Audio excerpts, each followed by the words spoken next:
Recorded live at Talks and Tasting Studios, it's the Clerical Errors Podcast, the podcast that shows you what's behind the collar.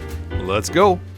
From the Talks and Tasting Studios, this is the Clerical Errors Podcast, the show that shows you what's behind the collar. I'm Bullhagen. I'm Berg. And I'm Vicar. And Peter's here. Hey, Pete. This might be our latest recording we've ever done. Like for us Probably. in Iowa. Because it's like at 9:20 here. So we're going to go, though. I've got a little caffeine in my system. So, awesome. How you doing? It's always awkward when we do two in a row. How you doing? I mean, I'm doing good. Good. So good. Hey, Vicar, what are you preaching on?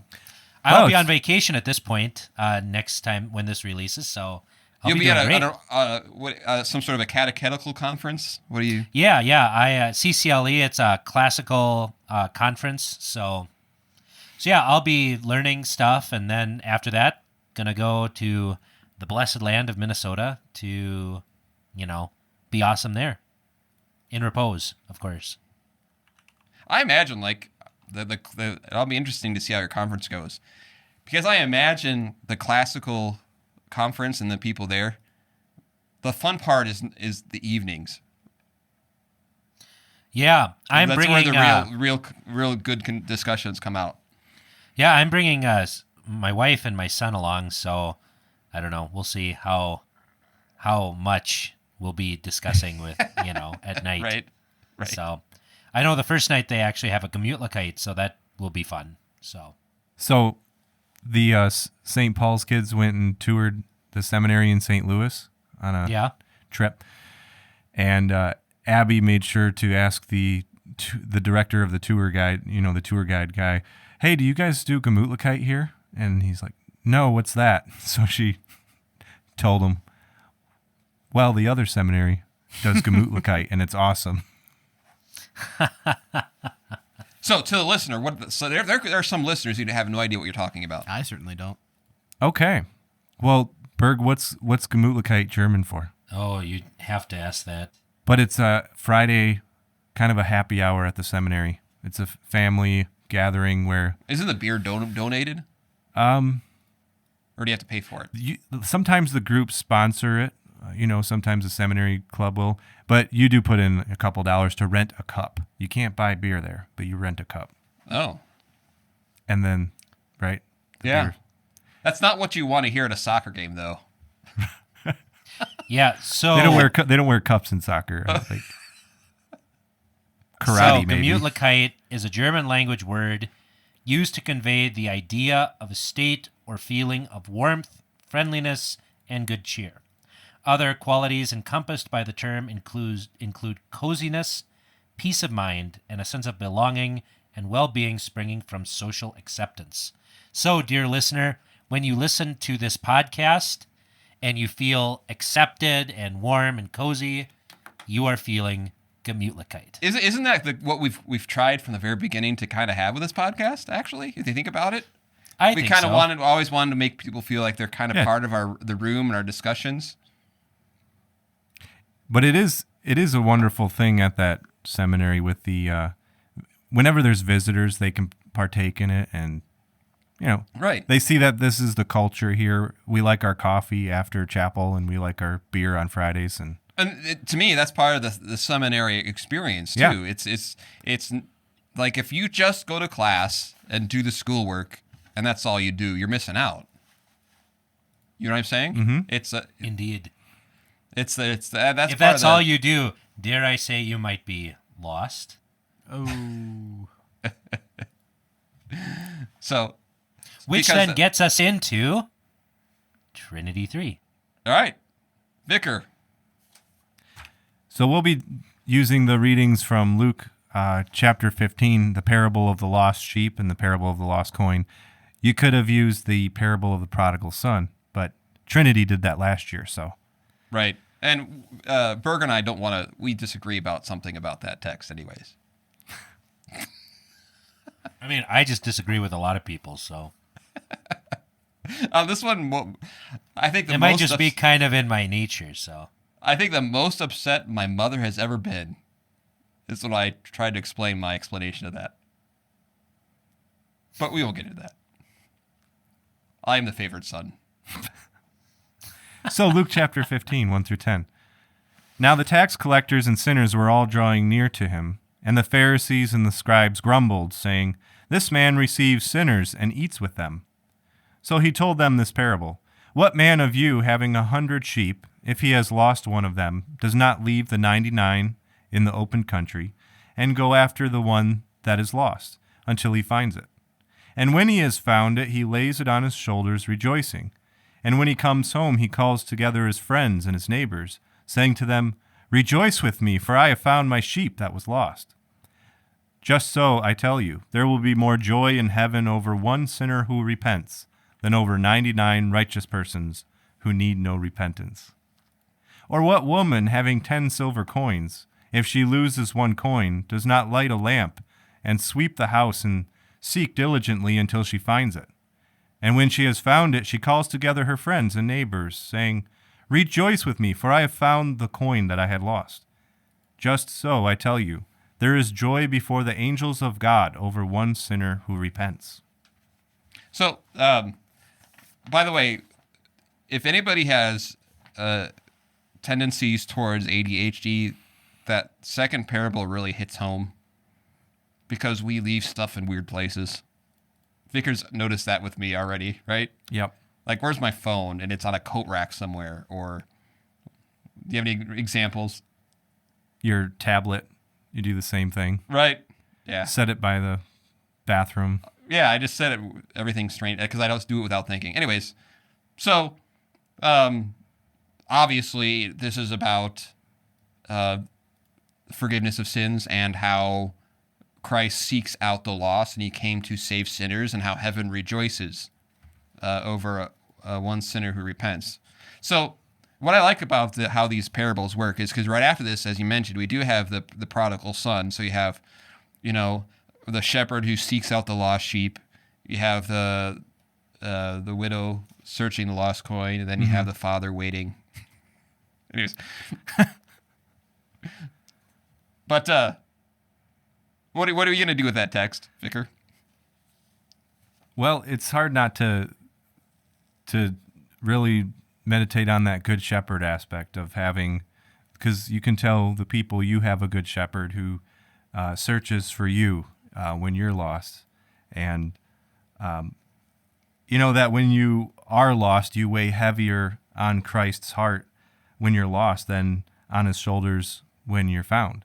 And his finding you has a cost, right? The shepherd who goes to seek the lost sheep has to bear the burden of that and on his shoulders.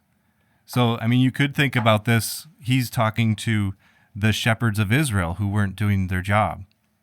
They're not bearing the burden. They're not going to seek out those who need repentance. They're trying to reject those sinners and tax collectors. I would say probably 90% of the time or 95% of the time I preach this text. It's that aspect. But there is the other side of this is he is doing this in judgment of those who are upset that he was actually welcoming sinners. Right. And to me, that is also a discussion that needs to be had and needs to be preached to the people.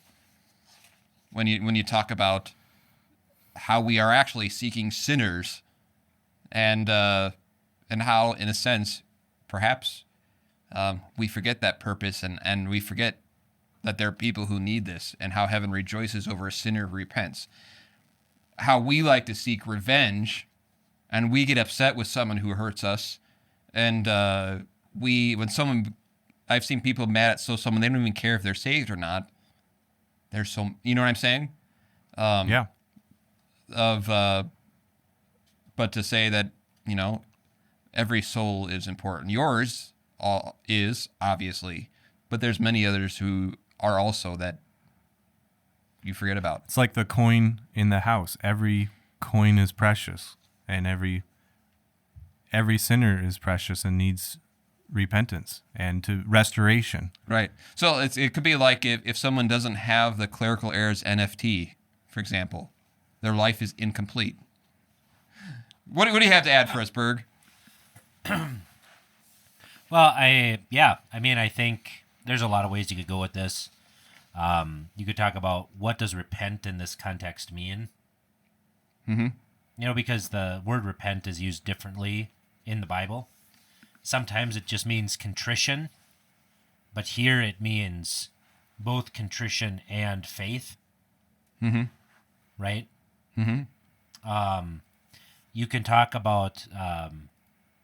I preached a sermon once where I compared and contrasted the what does it mean to be lost and what does it mean to be found.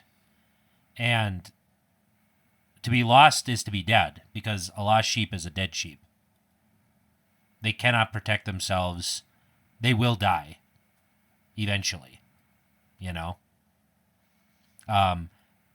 What does it mean to be lost? It means to be worthless, because a coin that is lost can't actually be spent. Right? Right. Doesn't matter how expensive it is. It's if you don't have it, you can't spend it. Right? And then you then you contrast that with being found. A found sheep is a living sheep. A found coin is worth a lot. And then you can top it all off. And the fact that, in a sense, that when you talk about the lost sheep and the lost coin, you're talking about something that is, in a sense, already been paid for, if that makes any sense. You've earned that coin, or given that coin. It was your possession. Everything done, for the sheep that's been cared for, it's been fed. Everything has been done for that sheep. And so when it's lost, it's a heartbreak of something that you have that's been paid for, that's been dealt with, is gone. When you talk about, a lost soul, for example, or lost person, it's someone who Christ's blood has paid for, but it's the heartbreak of they're not, if it being a treasure that has been paid for, that is gone. Which is why it's heavier on his heart when we're lost than being heavy on his shoulders when we're found. And the fact that, in a sense, not only did the shepherd seek the lost sheep, he became the lost sheep. The scapegoat. Yeah. The sacrificial lamb. Yep. The shepherd laid down his life for the sheep. He won the inheritance. I'm going to stop here. Berg has an interesting look on his face. I'm skirting an issue. All right. So we have some things from Hannah. She has some things that, we don't want to make our associate producer upset, that we need to get to. So, and we also have Confound the Clerics too. We have a question about funerals. Which one do you want to do first? You choose. All right, we'll start with the billboards one. I don't know what you're talking about for billboards. The one that says Hannah Berg, billboards, and church names that bothers Berg. Up, up, up, up, up, up, up. Oh. All right. So Hannah has some church billboards that she saw. We did a top 12 billboards way back. That's been 3 years probably. She found some that she saw. We love your cabin. Take us with you. What does that mean? People skip church to go to their cabin. Okay. She also saw Eagle Brook Online Church. A sign for. Where'd she see the sign? I don't know. Eagle Brook? Well, Eagle Brook Online Church serving. I'm using a server. We were talking about servers earlier. I saw a local one here that said, if God is your co-pilot, switch seats. Bringing the people home to the heart of God. Artisan Church. Artisan Church. I bet you they have good wafers. Berg, you're quiet. These are billboards that's supposed to bother you. Where are you at? Where am I supposed to be seeing these things? Well, he's just reading them. I'm just reading them. Show them. Show them. Is there a way you can show them? Okay. Your magic. You're the producer. Man, dude, I have like 18 windows. I only have so many monitors, okay? That should be a church billboard. I only have so many monitors. So what I want to do is let's make these better. Okay. I don't. There. Can you see it now? I can see watch stream. Okay, click that. Okay.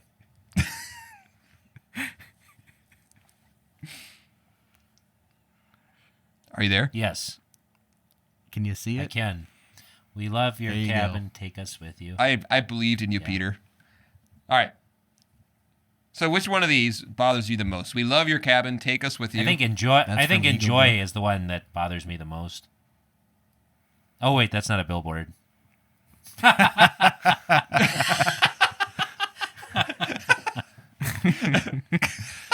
Don't you tell me to enjoy. Right. Probably bringing people home to the heart of God. I don't even know what that means. I don't. I don't think they do either. It sounds nice, but it sounds like a radio station bringing people home to the heart of God. All right. We love your cabin. Take us with you. I mean, I wish. Oh, because they're go ahead. Because they're an online church, right? You can listen online from your cabin or tune in. Oh, that's okay. Yeah, I got it now. It's not just. This is such a train wreck. I'm gonna cut this out and send this. No, to Hannah, no. And then just we tried. Thanks, Hannah. No. Keep it in. This is so bad. I mean, I would be kind of mad. I wouldn't say, we love your cabin. Take us with you, because as your pastor, you should be taking me to your cabin because I'm awesome. Right, but it's an online church. Because they're the worst. So it is bothersome. But it's the other one. That now that I see love your cabin, take us with you. You didn't actually understand that? That's You didn't get that? No, because here's the thing. I thought one billboard said, we love your cabin, take us with you. I thought the next billboard said, Eaglebrook Online Church.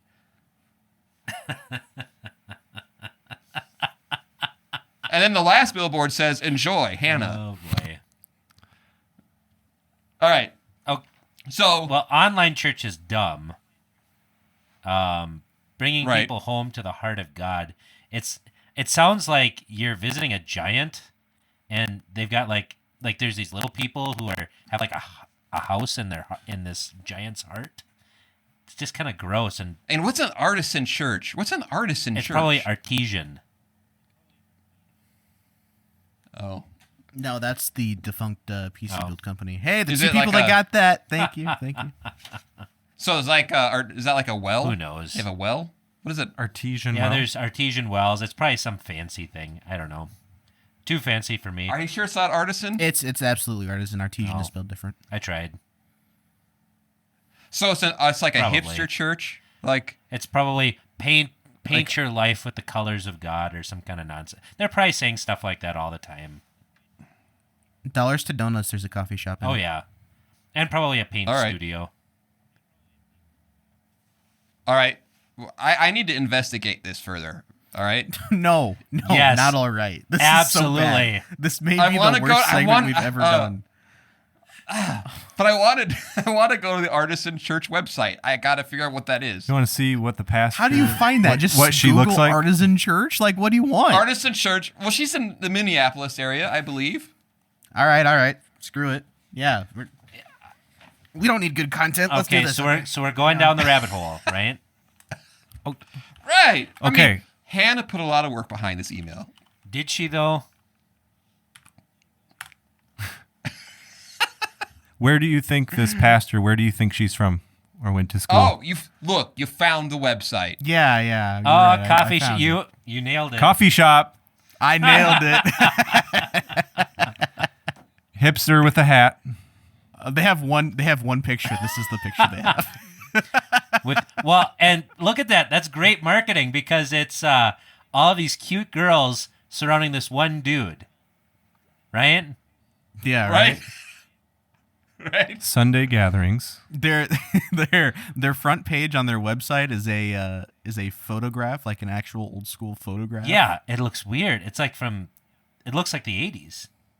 Oh, Polaroids. Oh, that is artsy. Look at that. That guy looks dumb. Oh, look at that. They have a podcast? Nice. Oh. Can I buy their URL? Hang on.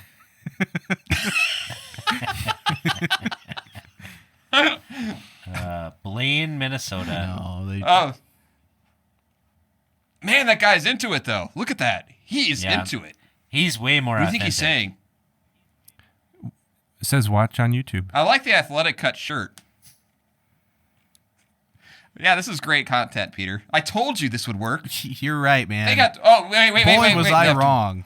No. You know what? Go back. No, Go back. okay. You know what? Okay, what 24 Google reviews. We gotta find the Google reviews. Listen, we gotta read these. What's better than a terrible podcast segment? Another podcast segment based on the first one that's just us looking at pictures. This is a great content piece. Such a special church family. I love the way that Artisan invites people to live out the way of Jesus. It's good to have a place where okay, maybe you're right. She has learnt so much. That person obviously hasn't.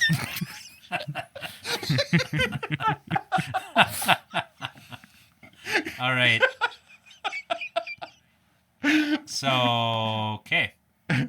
Well, actually, it was very nice. Everyone was very nice. So when we get together again, you can feel the love, and we should listen to like one of these sermons and critique it. Okay.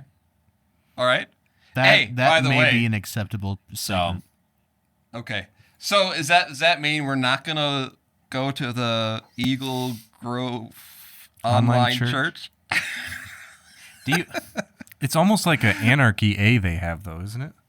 Oh no! Oh, like golfing. They've got a putting green. Oh, they're so happy. Look at how happy they are. This is gonna take a year and a half to edit. Oh, they're using OBS. Let's go. They stream their church. They've got a praise band. Responding to tragedy and injustice. All right. Bathtub for baptisms. Oh, you're right.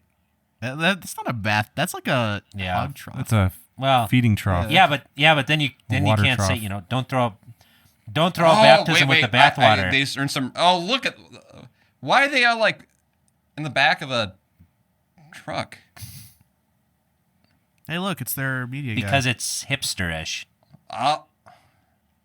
That's all this is. Oh, look at that guy. He's got Starbucks and he's got recording equipment, so you know he's cool. Right. They sell shirts. merch. Okay, guys, let's keep moving.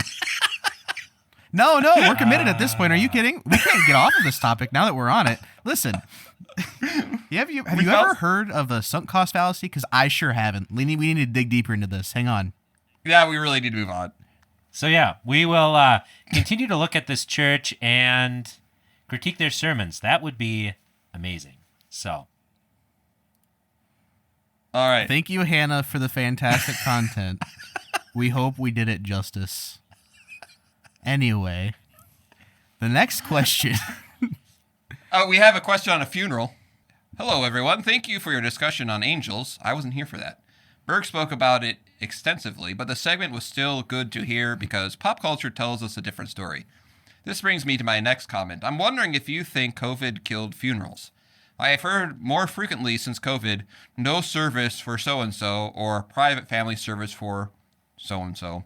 I can see the reluctance in the midst of COVID, but now, with most of the restrictions lifted, the opportunity to share the gospel and the comfort of the Holy Spirit to those who mourn seems to be less frequent. Berg did a good job of explaining what a funeral was, who it was about, and how we should treat our bodies and even and even the final confession we leave on a headstone. It's completely different what the culture tells us. I'd like to hear your thoughts. I don't know that here I don't think it's killed funerals. But I do think more I find the attendance at funerals to be lower than they once were. I see people, for example, I'm almost pushing people or suggesting that they do a viewing before the service just because people will just, hey, we saw him at the viewing. Now I don't need to come. Now I don't need to go to the funeral.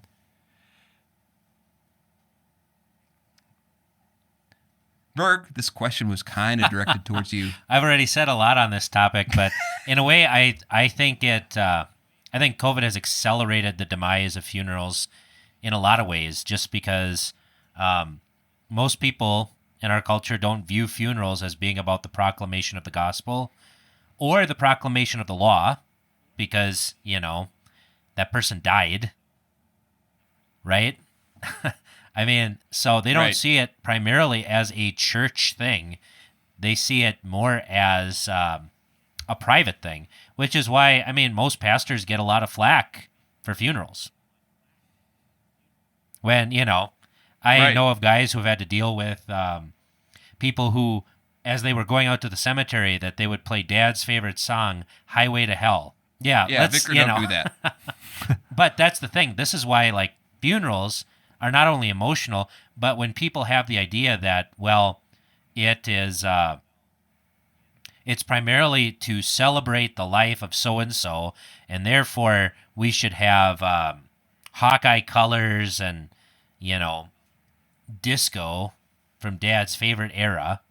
It completely changes. And then you have the, older people oftentimes have health concerns like that. And that's like, well, then if it really is all about the person anyway, and your memory of them, then why wouldn't you just hold something for the family? Because, I still get Facebook updates from one of the funeral homes in Hampton. And it does. It seems like there are a lot more private funerals or no funeral being held at this time, or, so. Well, do you know what's a telling thing that we know funerals are good? You know this because we already have heard that demon-possessed elephants hate They do. them. That is true. Is that the kind of company you want to keep? Is that who you want on your side? Demon-possessed elephants, Vicar? I don't know. I don't want them on my side, but I Sounds don't want like them against me. USFL team. But I have a thought on that too, though. Okay. I've heard of some people hanging on to church membership even though they're clearly delinquent because they want to be buried in the church cemetery, or they wanted the right of a funeral. Right. They don't want to be embarrassed in death, so they hang on to that, even though they may not believe. But there is a large population out there who are embarrassed probably that they're not part of a church, and so they don't want their funeral to draw attention to that. And I would say to the listener, one thing, this is something you can do something about, right? Because when you're gone, you have no say about your funeral, but you can actually leave some things, right?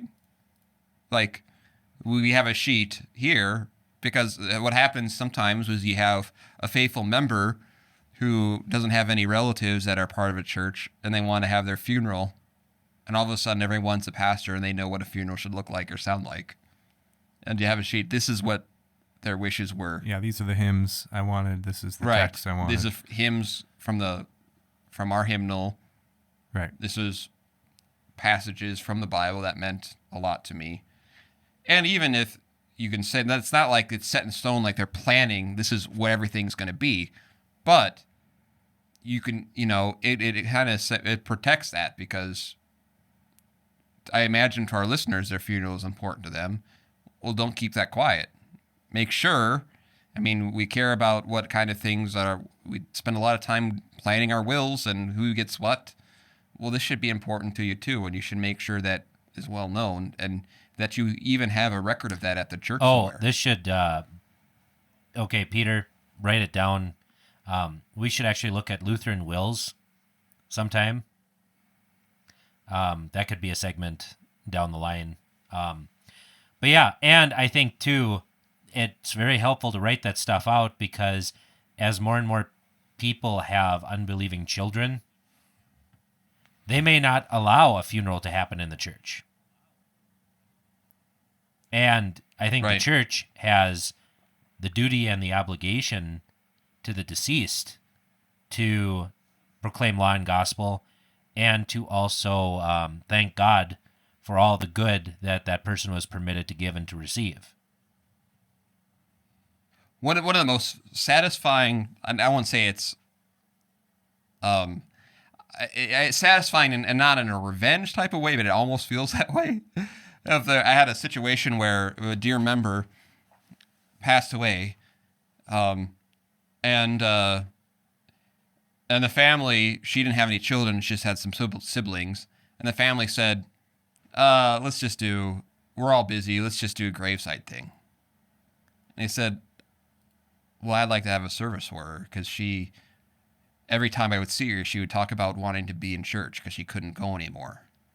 And it was so important to her. It was very, very important to her. The family said, well, we got our schedules. We can't really get our schedules right. We don't have to pay for it, and they gave her a casket where you almost had to hold it from the bottom, But, so I said, okay, fine, don't come. I'm still having a memorial service for her. And they're like, well, you can't. No one's going to come. Well, when I got to the burial, I said, it went very well. We had 130 people there. Yeah. Like, really? Yeah. Sometimes the church is their real family. Right. And they were surprised. So hopefully they're not listening to this podcast.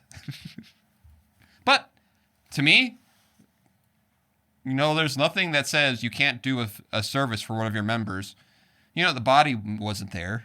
Right. I had no control over that. But at the same time, there's nothing that says you cannot have a service for them in your church. You're the pastor, if you're the pastor, right? And they were a confessing Christian, and they love the church. And if the family says, no, I don't think that's a good idea, you can always say, well, I'm still having one. You're welcome to come. And I wonder, too, because people's work schedules and they're not able to get off, even if they wanted to. Right. I have a wife. Well, maybe we should be thinking about holding funerals at night or on weekends. Yeah, that's true. Or even on Sunday morning. Yeah. Because, I like that. I like that, that idea, placing it in that context.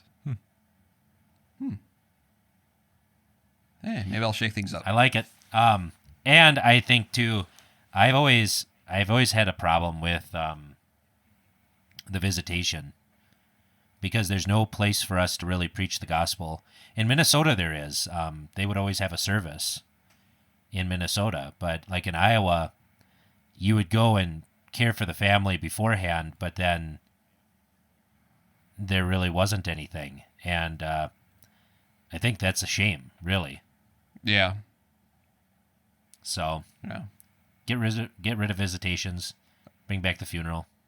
All right. So is there anything left in our mailbox here, Pete? Absolutely there is. Hannah actually did send us an update on her wedding situation. You guys remember what was going on with that? Yeah. I don't know if Berg was for our answer for that. Was that the... But... if I remember right, was that the homosexual one, or was that the cohabitating? It was just apostate. Yeah. But I don't know how much of this is podcast or how much of it is personal. Well, yeah, we could just say, I think we could say roughly what she did, right? Right. So she did talk to the groom about the ceremony, that she would attend the ceremony. I appreciated your point about witnessing a public ceremony. Unfortunately, the service was neither simply civil nor entirely religious. The officiant completed the online ordination so that the letter of the law. I'm sorry, I'm old, Peter. So that the letter of the law, he was a member of clergy, but, my husband and I agreed that we didn't want to bring our children to such a ceremony, that our whole family would attend the reception. I really needed the reminder that marriage is a blessed estate and a joyous occasion for believers and non-believers alike. Thank you again for your thorough application of the 10 Commandments to this quandary. A faithful listener. So, Peter, why don't we just take out the Hannah part and say it's from a listener, maybe? I forget if we... Apparently we did talk about it, because...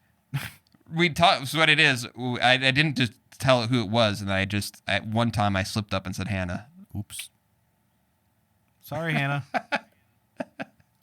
So, do we have enough for an episode, Pete? We're winding down. We're at like maybe 30, 35 minutes. How about if I can get some content from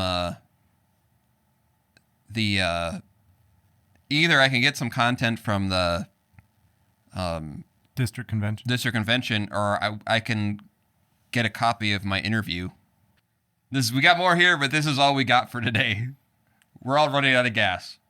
So enjoy this more content that we will be providing you at this time. I'm Berg. Thankfully. And I'm Vicar. And may your funerals be attended.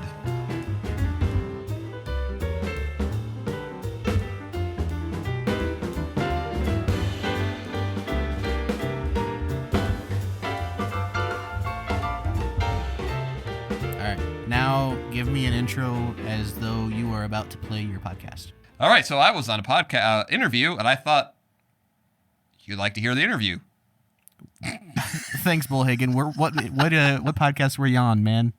Let's get this done. I don't know. It was coffee hour or something. Wow. Well, such reverence.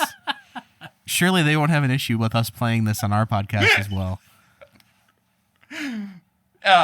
Do you want to give it a better intro or just use that? Please just use that. Please just use that. That was so. That is so amazingly bad that I love it. I love it. Come on, dude. Have you noticed? We need like literally 3 more minutes of effort. Just give me 3 more minutes, man. We had to slog through this. Do you know Artisan what happens Church, when you have ADHD? When your brain is done, it's done. Have you noticed that about me? Just pull up his email so he can read it on that he emailed himself. Who it was with. Hey, sure. Actually, I'll do some. Now I know why Biden needs a teleprompter. He'll do somewhat. Don't interrupt him. He needs the few words he's got. Just go ahead. All right. I'm thinking, though, there are parts of it we might actually want to stop and have commentary on like we do sometimes. Because there are parts that it's where I get totally into clerical errors mode and they're not ready for it. It's hilarious. Okay. Sounds great. Let's do that next week. So what's the plan for this week? Here's an update from Iowa District East Convention. All right. Bullhagen's a little tired because we're still recording. Bullhagen is planning, as we record this, he hasn't gone to the convention yet, but he's planning to bring a microphone and record some stuff at the convention. Now, the listener is about to find out whether he actually did that or not, and if he did, how good the quality is. So let's find out right now. Thank you for joining us. This podcast is available on iTunes, Google Play, Spotify, or wherever else you get your podcasts. Questions, thoughts, concerns? You can contact us on Facebook at facebook.com/Clerical Errors Podcast, on Twitter at Clerical Errors P for podcast, or email us at feedback@clericalerrors.org. Thanks for listening to Clerical Errors. See you next time. If you send me nothing, I'm ending the podcast right there. All right. Cut to outro music. I'll just send you a sound of a... And I'll put it in happily.